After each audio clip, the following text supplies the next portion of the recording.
नमस्कार दोस्तों, आप सभी का फिर से अपने YouTube चैनल आशा स्टडी पॉइंट पर मैं स्वागत करता हूं।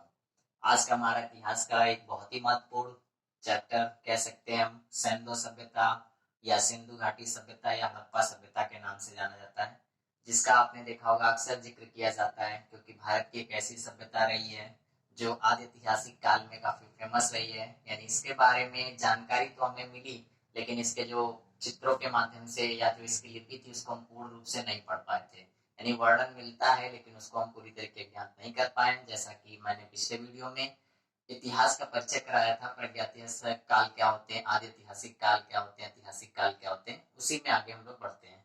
तो दोस्तों आप देख पा रहे होंगे यहाँ पे सबसे पहली बात तो है कि अगर किसी के बारे में हमें जानकारी नहीं मिली है तो ऐसी कंडीशन में क्या होता है कि लोगों ने अलग अलग विद्वानों ने अलग अलग रिसर्च करने वालों ने यानी लोगों ने अलग अलग समय बताया।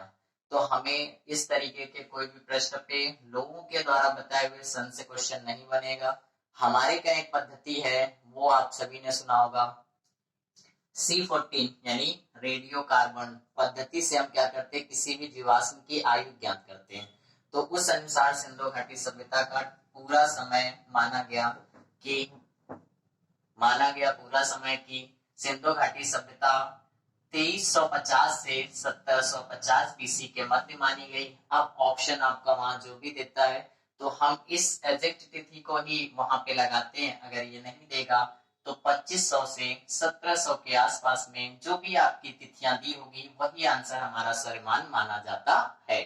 अब दोस्तों सबसे पहले हम बात करें सिंधु घाटी सभ्यता। तो सिंधु घाटी सभ्यता हमारी बहुत प्राचीन सभ्यता मानी जाती है। जब ये सभ्यता नष्ट हो गई तो उस दौरान लोगों ने इतना इस पे ध्यान नहीं दिया। जैसे कि हम बात करना चाहेंगे, एक व्यक्ति हमारे पास थे चार्ल्स मैसन। यानी क्वेश्चन आपसे पूछा जाता है सिंधु सभ्यता या हड़प्पा सभ्यता के टीले पर किसका सबसे पहले ध्यान गया था। तो 1826 में एक हमारे पास चार्ल्स मैसन थे जिनका ध्यान गया था, लेकिन उस समय इन्होंने क्या किया, सिंधु घाटी सभ्यता को इतना नहीं ध्यान दिया। लेकिन उसके बाद फिर क्या हुआ, धीरे धीरे यह सभ्यता चर्चा में आई और सभ्यता आने के बाद क्या हुआ, उसमें कुछ प्रश्न हमारे जो बनते हैं इनको हम लोग देखते हैं। जैसे देखिए पहला पॉइंट मैंने यहाँ पे लिखा है, सिंधु सभ्यता को हड़प्पा सभ्यता क्यों कहा जाता है। तो सिंधु सभ्यता का ही एक ऐसा स्थान था जो वहां का यानी गांव हम कह सकते हैं या स्थल कह सकते हैं जो हड़प्पा के नाम से बहुत ज्यादा फेमस था। और सिंधु सभ्यता इसलिए इसको कहा जाता है क्योंकि उस समय जो भी हमारे इस तरीके के क्षेत्र हुआ करते थे वो सब नदियों के किनारे पर होते थे, तो वहां सिंधु नदी की प्राथमिकता ज्यादा दी जाती थी, इसलिए इस सभ्यता को हम सिंधु सभ्यता के नाम से फेमस हुआ। फिर बाद में सिंधु सभ्यता को हड़प्पा सभ्यता कहने का रीजन बना, यह पंजाब प्रांत के मांडगोमरी जिले के हड़प्पा नामक स्थान पर, यहाँ सबसे मोस्ट इंपोर्टेंट दोस्तों नोट करिएगा, हड़प्पा नामक स्थान पर 1921 में दयाराम साहनी द्वारा यानी सबसे पहले क्या किया गया, इस पद्धति को यानी इस सभ्यता को खोजने का यानी उत्खनन करने का कार्य कराया गया, जिसमें इन्होंने अपने साक्ष्यों के आधार पर कुछ वहां पर बताया कि ये कोई ऐसा नहीं प्लेस है या कोई ऐसा स्थान नहीं है जिसको हम बहुत अभी का नवीनतम माने, ये बहुत प्राचीन सभ्यता मानी जा रही है, क्योंकि वहां से जो ईंट प्राप्त हुए या अभी हम स्थलों के बारे में साक्ष्यों के बारे में चर्चा करेंगे। तो दोस्तों सबसे इंपॉर्टेंट पॉइंट यही होता है कि आपका हड़प्पा का खुदाई का काम किसने किया, तो 1921 में दयाराम साहनी ने। और आप जानते हैं कि अगर कोई भी व्यक्ति किसी भी चीज के बारे में खोज करता है या उसके बारे में जानकारी देता है तो कहीं ना कहीं उस सभ्यता को उस नाम से कुछ ना कुछ जोड़ दिया जाता है। तो इसी वजह से क्या है आपका, हम ये कह सकते हैं सिंधु घाटी सभ्यता को हड़प्पा सभ्यता का भी एक नाम से जाना जाता है। अब दोस्तों हम बात करते हैं सिंधु सभ्यता का विस्तार कैसे रहा। तो सिंधु सभ्यता के बारे में हम विस्तार के बारे में बात करें तो आप सभी को पता है, ऊपर उत्तर है, नीचे आपका दक्षिण होता है, जैसे यहाँ पे आपका पश्चिम होता है और ये आपका पूरब होता है। तो हम मैप के अनुसार अगर बात करें तो इसका विस्तार कुछ इस तरीके से था, उत्तर में आपके मांडा यानी कश्मीर चिनाब नदी तक ये फैला हुआ था, और पूरब में बात करें तो आलमगीरपुर मेरठ यूपी का जो वर्तमान में आप स्थल जान रहे हैं उसमें आपकी हिंडन नदी थी जहां तक इसका विस्तार है। इसके बाद आप देखें तो पश्चिम साइड पे सुल्तानगढ़ है आपका बलूचिस्तान पाकिस्तान का प्लेस है जो दास नदी तक फैला हुआ था। और बात करें तो नीचे दक्षिण में धर्माबाद महाराष्ट्र तक फैला हुआ था। तो इन कहीं ना कहीं हम साक्ष्यों के आधार पर यानी इन चीजों को देखते हुए मानते हैं कि सिंधु घाटी सभ्यता हमारी आज की सभ्यता नहीं, बहुत प्राचीन सभ्यता मानी जाती है। अब इसके बाद दोस्तों कुछ ऑब्जेक्टिव प्रश्न में जैसे बनता है, कभी कभी क्या होता है आपका इनका क्षेत्रफल पूछ लेता है या इनका आकार पूछ लेता है। तो क्षेत्रफल के बारे में बात करें हम तो 1299620 यानी हम कह सकते हैं 12,99,620 वर्ग मील माना गया इसका पूरा क्षेत्रफल। और आकार के बारे में बात करें तो त्रिभुजाकार आकार है, जैसे आप इसमें देख पा रहे हैं। तो इसमें आप अगर देखें तो चारों तरफ से चतुर्भुज ऐसा नहीं था, ये आपका जो आकार था कुछ इस तरीके से था इनका, यानी ये पूरा आकार इसका त्रिभुजाकार था। तो ये क्वेश्चन आपका यहाँ पे बनता है। अब दोस्तों हमारा कुछ सिंधु घाटी सभ्यता से प्रमुख स्थलों के बारे में हम चर्चा करेंगे। चलिए भैया आगे हम लोग देखते हैं सिंधु सभ्यता के प्रमुख स्थल में मैंने कुछ अभी इधर नोट किए हैं, फिर इसके बाद आगे हम देखेंगे। देखिए सबसे इंपॉर्टेंट पॉइंट क्या होता है कि जब भी किसी स्थल के बारे में बात की जाती है तो किसी भी सभ्यता को हम उन्हीं स्थलों के माध्यम से जानते हैं, यानी स्थलों से हमें जो जानकारी मिलती है वो सभ्यता उसी तरीके की क्या होती है, प्रसिद्ध होती है। तो सबसे पहला पॉइंट हमारा आता है हड़प्पा सभ्यता। तो दोस्तों सबसे पहला क्वेश्चन पूछा जाता है हड़प्पा किस प्रांत पर स्थित है। तो हड़प्पा जो है हमारा पंजाब प्रांत पर स्थित था। और किस नदी पे क्वेश्चन पूछता है तो आपको रावी नदी पर उस समय स्थित था। और इसका उत्खनन किसने कराया, तो अभी मैंने पहले भी चर्चा किया था, फिर से इनका चर्चा कर रहा हूँ क्योंकि स्पेशली हड़प्पा के लिए इनको ही जाना जाता है और कई बार एग्जामिनेशन में इंपॉर्टेंट भी बना है। 1921 में दयाराम साहनी ने क्या किया था, पंजाब प्रांत के रावी नदी के तट पर हड़प्पा सभ्यता का उत्खनन करवाया था, जो आज हमारे क्या है सिंधु घाटी सभ्यता के प्रमुख स्थल में जाना जाता है। अब वहां से हमें क्या क्या प्राप्त हुए, तो साक्ष्यों के बारे में अगर हम बात करें 14 ईंट के भट्टे, यानी जो हमारे पास वहां पे ईंटों की टेक्नोलॉजी पाई गई। इसका मतलब ये था कि वह सभ्यता क्या थी, आपकी शहरी सभ्यता थी, यानी वहां पर ईंटों के बारे में प्रयोग किया गया, यानी ईंटें वहां से प्राप्त हुए जिसपे 14 यानी नंबरों को अंकित किया गया था। फिर इसके बाद श्रमिक आवास, यानी वो जो लोग काम करते थे उनके लिए बड़े बड़े आवास होते थे।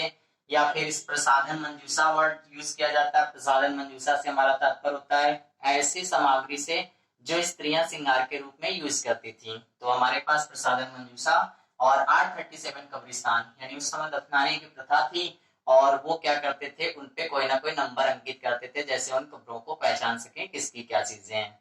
तो दोस्तों उम्मीद करता हूं कि हड़प्पा से संबंधित जो भी प्रश्न आपके बनेंगे वो आप इसमें कंप्लीट कर लेंगे। अब इसी से रिलेटेड मोहनजोदड़ो, क्योंकि हड़प्पा सभ्यता में अगर हम बात करें तो उसके साथ में लगा हुआ मोहनजोदड़ो भी बहुत प्रसिद्ध स्थल माना गया और ये भी पेपर में इंपॉर्टेंट बनता है। तो पहला क्वेश्चन आपका पूछा जाता है कि मोहनजोदड़ो किस प्रांत में स्थित है।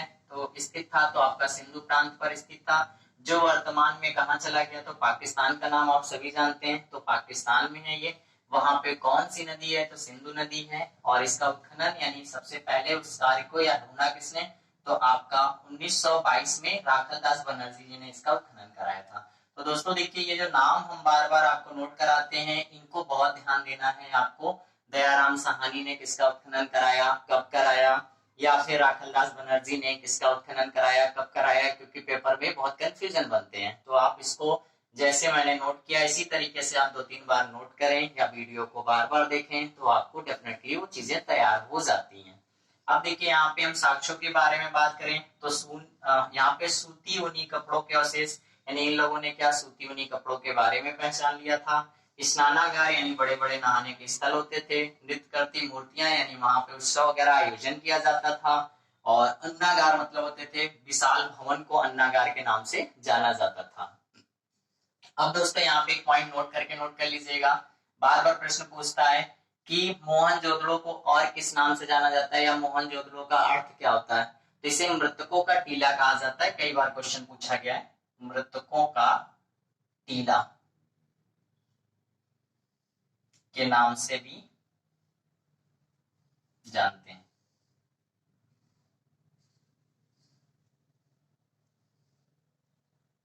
अब आगे हम लोग बढ़ते हैं। नेक्स्ट हमारे पास स्थल में आता है चनहोदड़ो। तो चनहोदड़ो के बारे में अगर हम बात करें तो सिंधु प्रांत पर है। इसका 31 से 35 के मध्य में नन्नी गोपाल मजूमदार ने इसका उत्खनन कार्य कराया था। देखिए दोस्तों मैं बार बार आपसे कहूंगा ये जो सन होते हैं अलग अलग किताबों में अगर अलग अलग मिलता है तो परेशान ना होइएगा, क्योंकि ये सभी चीजें क्या है, साक्ष्यों के आधार पर अनुमान लगाया गया है और अलग अलग समय पे अलग अलग चीजें मिलती हैं। तो जो कंफर्म है वो आपके देखिए डेट मैंने कंफर्म कर दिए हैं। जो आपके डाउट्स में है उनको 2 तिथियों में रखा गया। पेपर में जब भी क्वेश्चन इस तरीके का बनेगा तो नियर अबाउट विकल्प एक ही होता है जिसको आपको टिक करना होगा। अब इसके बाद देखिए इसमें साक्ष्यों के बारे में बात करें तो यहाँ पे केवल एक प्रमुख साक्ष्य पाया गया जो बार बार पूछा जाता है, मन के। तो दोस्तों मन के क्या होता है, तो मन के बनाने के कारखाने मतलब मोती, आप सबने मोती को मोती जानते होंगे, तो मोती के कारखाने जिसको हम मन के कहते थे, तो यानी मन के बनाने के कारखाने पाए गए कहां से, चंद्रमंडलों से पाए गए। नेक्स्ट आता है हमारा कालीबंगा। कालीबंगा के बारे में बात करें तो राजस्थान प्रांत पर स्थित है। किस नदी के तट पर है, तो घग्गर नदी के तट पर स्थित है। कब इसका उत्खनन कार्य शुरू हुआ या किसने कराया, तो 2 व्यक्तियों ने मिलकर कराया। बीवी लाल अमलानंद घोष थे आपके और वी के आर थे जिन्होंने 1935 में इसका उत्खनन कार्य कराया था। तो कालीबंगा काफी इंपॉर्टेंट भी बनता है, तो आप इसको ध्यान रखें। अब इसमें साक्ष्यों के बारे में हम बात करें तो हल के साक्ष्य यानी हल के जोते हुए साक्ष्य से हमारा तात्पर्य क्या है, ये लोग खेती करना जानते थे। अब इसके बाद आ गया मिट्टी की चूड़ियां, यानी मिट्टी की चूड़ियां काले रंग की वहां से पाई गई। उसमें क्या था कि महिलाएं श्रृंगार के रूप में उस समय चूड़ियों का प्रयोग करती थी यानी पहनती थी और मिट्टी के द्वारा जो बनी होती थी। इसके बाद हवन कुंड, हवन कुंड से हमारा तात्पर्य कि उस समय भी क्या पूजा पाठ यानी विधि विधान को ये मानते थे। अब इसके बाद हमारे पास आता है लोथल। लोथल के बारे में बात करें तो ये भी गुजरात प्रांत में स्थित है और किस नदी पे है, तो भोगवा नदी के तट पर स्थित है।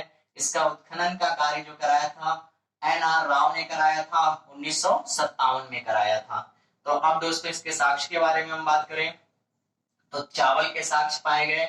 युगल समाधान मतलब होता है पति पत्नी की 100 यानी पति पत्नी के जोड़े हम कह सकते हैं एक साथ दफनाने की परंपरा थी या ऐसी उनकी संस्कृति थी। तो वहां पे जो भी साक्ष्यों के 100 मिले उसमें पति पत्नी साथ पाए गए, उसको युगल सावधान बोला गया। अब इसके बाद फारस की मोहरों से हमारा क्या तात्पर्य है, इसका मतलब ये लोग क्या करते थे, व्यापार करना सीख गए थे उस समय। इसका मतलब ये लोग क्या करते थे, समुद्रों के माध्यम से यानी बंदरगाहों के माध्यम से ये अपनी सामान यानी वस्तु विनिमय करते थे। आपको पता है कि इस सभ्यता में हमारे पास मुद्रा नहीं थी, करेंसी नहीं थी, हमारे पास क्या थी, वस्तुएं थी। यानी इस समय की सभ्यता में लोग क्या करते थे, वस्तु विनिमय करते थे, यानी एक वस्तु को देकर दूसरी वस्तु मंगाते थे। तो जैसे आप जानते हैं कि भारत में सोना बहुत सदियों से रहा है और आज भी कहीं ना कहीं सोने की उत्पादकता भारत में है। तो कहीं ना कहीं सोने का ये लोग क्या करते थे, आयात करते थे फारस से या फिर हमारे जो आसपास में अफगानिस्तान है, दक्षिण भारत के क्षेत्र हुआ करते थे। एक आपने इस पे देखा भी होगा, अभी कुछ दिन पहले हमारी एक मूवी बनी थी मोहनजोदाड़ो के नाम से, आप उस मूवी को थोड़ा देखें तो वहां पे कहीं ना कहीं इसके बारे में परिचय कराया गया। तो बाकी और दोस्तों हम नेक्स्ट साक्ष्य के बारे में देखते हैं। चलिए देखिए भाई आगे के जो हमारे पास साक्ष्यों में इंपॉर्टेंट बनते हैं मैंने उनको लिया है, इसको देखते हैं। देखिए दोस्तों बहुत सारी किताबों में बहुत सारे आपके स्थल मिलेंगे, तो मैंने उनको ही फाइंड आउट किया है जो आपको अति महत्वपूर्ण यानी हमारी तरफ से टीम के द्वारा महत्वपूर्ण सिलेक्शन क्वेश्चन का प्रोसेस दिया जा रहा है। तो चलिए उसी सिलसिले में हम लोग आगे बात करते हैं। रंगपुर, रंगपुर किस प्रांत में है, तो गुजरात प्रांत पर स्थित है। किस नदी पर है, तो मादर नदी के तट पर स्थित है। अगर हम इनका उत्खनन के बारे में बात करें तो रंगनाथ राव जी ने इसका उत्खनन करवाया। कब करवाया, तो 1953 से 54 के मध्य में करवाया था। तो यहाँ से जो भी प्रश्न आपके बनेंगे तो ऐसे पूछता है रंगपुर किस प्रांत पे है, तो आप उसको गुजरात टिक कर देते हैं। क्वेश्चन पूछा जाता है कि रंगपुर किस नदी के किनारे पर स्थित है, तो मादर नदी के तट पे था। किसने इसका उत्खनन कराया, तो रंगनाथ राव ने करवाया।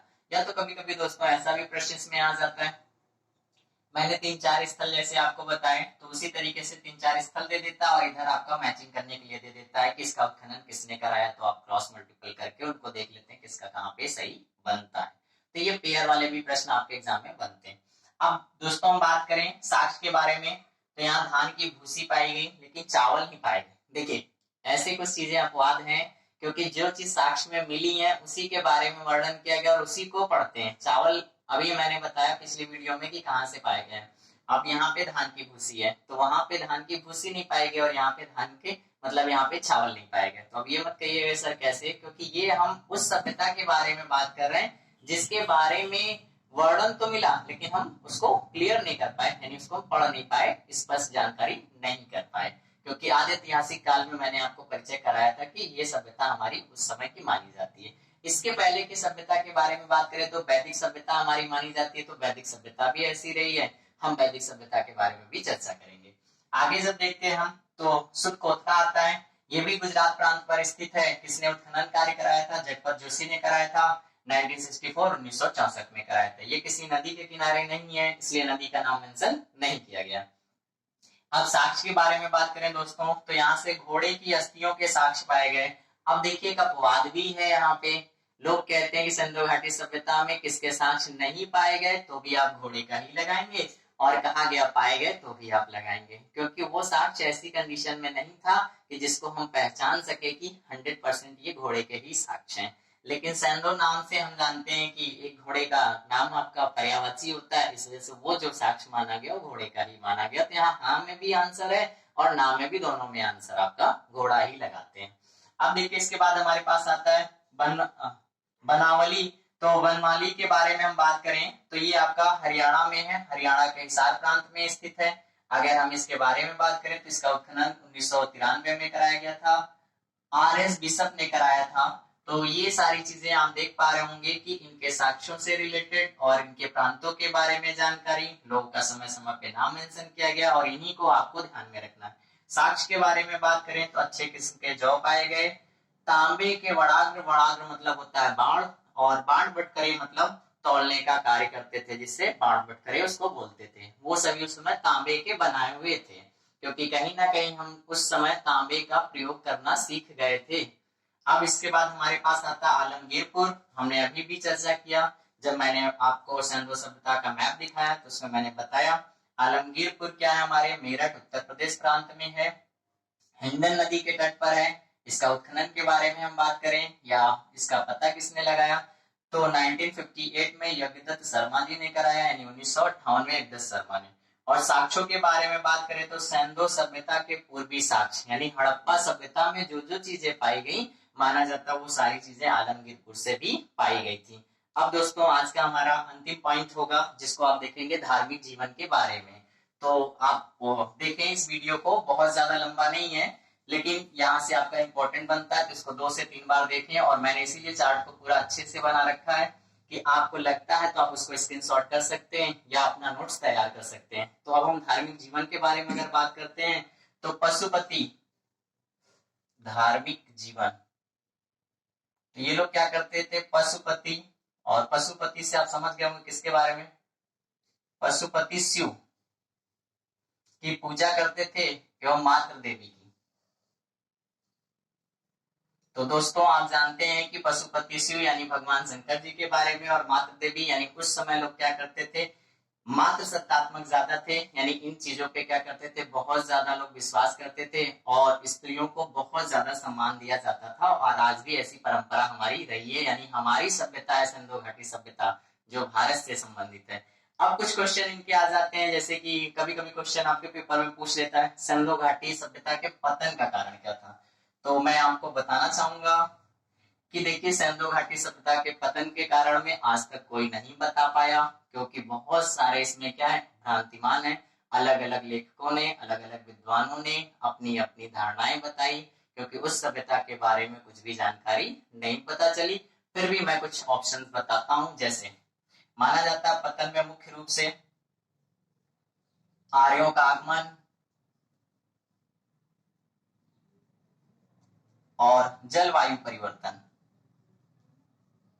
जलवायु परिवर्तन ये मुख्य रूप से 2 कारक बने थे सिंधु घाटी सभ्यता के पतन के, जिसमें आप इनको ज्यादा प्राथमिकता देते हैं। लेकिन अगर हमारी माने या हमारे विद्वानों की माने या इस सभ्यता के बारे में जानकारी देने वालों की माने तो इन सब में जितने भी मत देंगे आप सभी को क्या करेंगे उपयुक्त सभी सही है, यानी सर मत क्या थे आपके मान्य।